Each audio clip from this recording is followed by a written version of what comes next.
I had a dream last night. It was the kind that seems real right up to the point where you wake up. Some things were strange about it. Certain things were really strange about it, but it never occurred to me that it might not be actually happening. I'm still not prepared to say that it didn't happen. I'm not a spiritual person, and I don't really understand things like that. I just feel like I've been somewhere, and now I'm back, and I know something happened when I woke up. And I think while I was asleep, too. I went to bed last night with a strange feeling. We all remember times when we've felt like we were being watched, but this was more than that. I felt like there was someone there with me. Still, I couldn't keep from falling asleep. I don't exactly remember the beginning of the dream. The first thing I do recall was starting at my house and walking. All my neighbors' houses were gone. I was heading down a long, empty road, and there was no one around but me. I don't remember what I'd been doing at my house beforehand, but I might have been there for a while before I started walking. I recall feeling a strong urge to walk. I felt okay going down the road, though. It was cold and dark, and I felt a little lost, but I wasn't afraid, not like I had been in my room. I don't know how long I was on the road. It felt like a long time. Days long, but I never felt tired. I just wanted to keep walking. Then the road changed after a while. It had been straight and nondescript the whole time, but eventually I reached a bend, and then a fork. When I reached the fork in the road, I wasn't alone anymore. A familiar voice called out to me from the side of the road. "Hey, it's good to see you," the voice whispered. "I'm just sorry to see you here." I turned my face to the voice, knowing who I would see. He was an old friend from my childhood, someone I hadn't seen in years.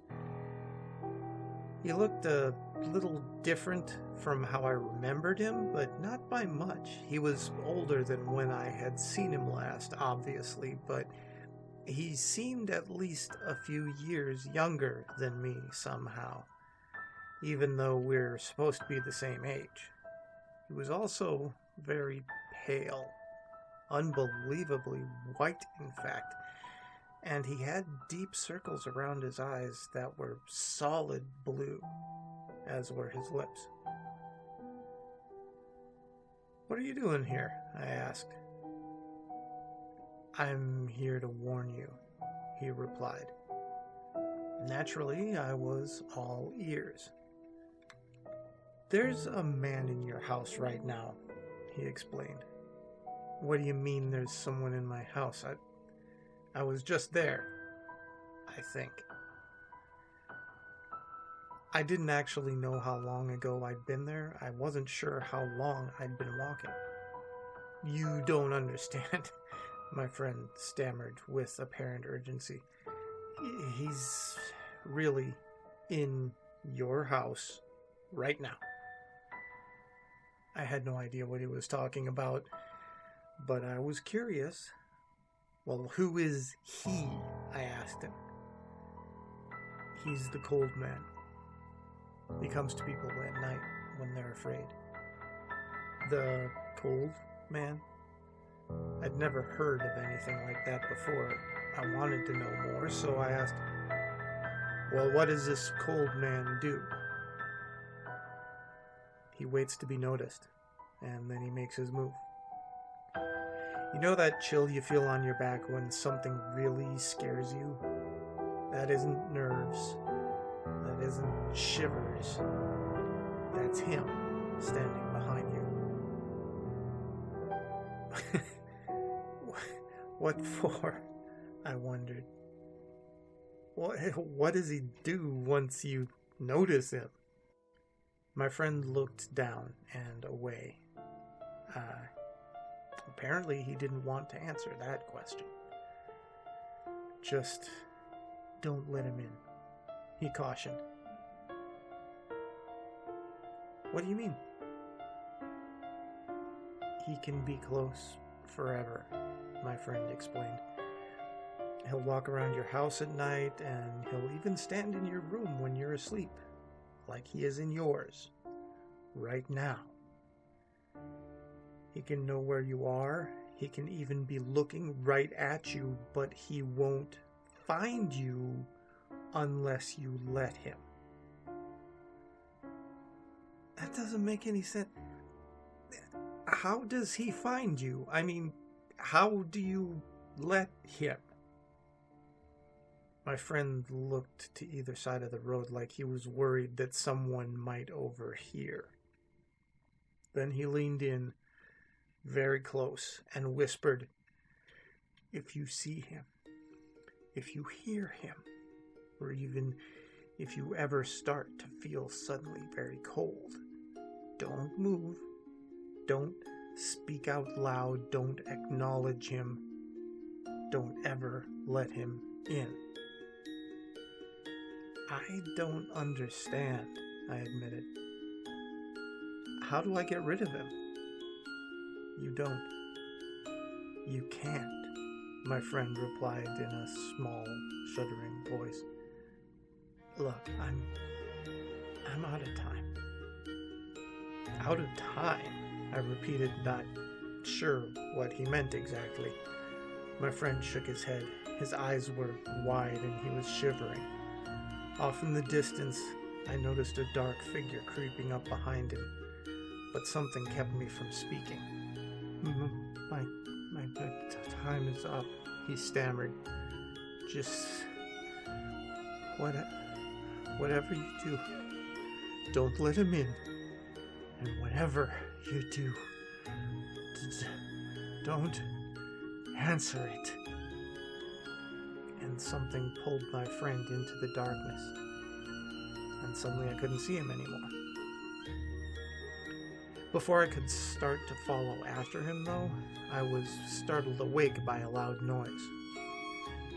There I was, sitting in my room, fully dressed, with my shoes on. I could swear that I hadn't been dressed when I went to bed. My shoes and my legs were covered in dust. My feet were sore, and I could hear a ringing noise right next to me. In the confusion of waking up from such a vivid dream, I didn't immediately recognize it. And I felt so cold. Then I looked down and saw my phone. That was the source of the ringing. Remembering my friend's words, I didn't answer it. Eventually, it stopped ringing. The room was cold as ice, and the feeling that I was being watched was as strong as it had been when I'd fallen asleep. I could hear something inside my closet, but I didn't dare move. I just closed my eyes and waited. Eventually, I heard footsteps walking away, still from inside the closet. It was as if they were walking down some unseen hallway, even though my closet is tiny and I couldn't see anything unusual in there. When the footsteps got far enough away, the cold lifted. He hadn't gotten me that time. If my dream was true, if the thing in my closet was what I think it was, I can't let him in. I think he'll be back tonight, though. That's when he's supposed to come, just like my friend told me. I don't know what happened to my friend. I just hope people will remember his warning. If you start to feel cold while reading this, don't be alarmed. If you hear something in your house, just ignore it. You can't afford to let him find you. Don't let the cold man in.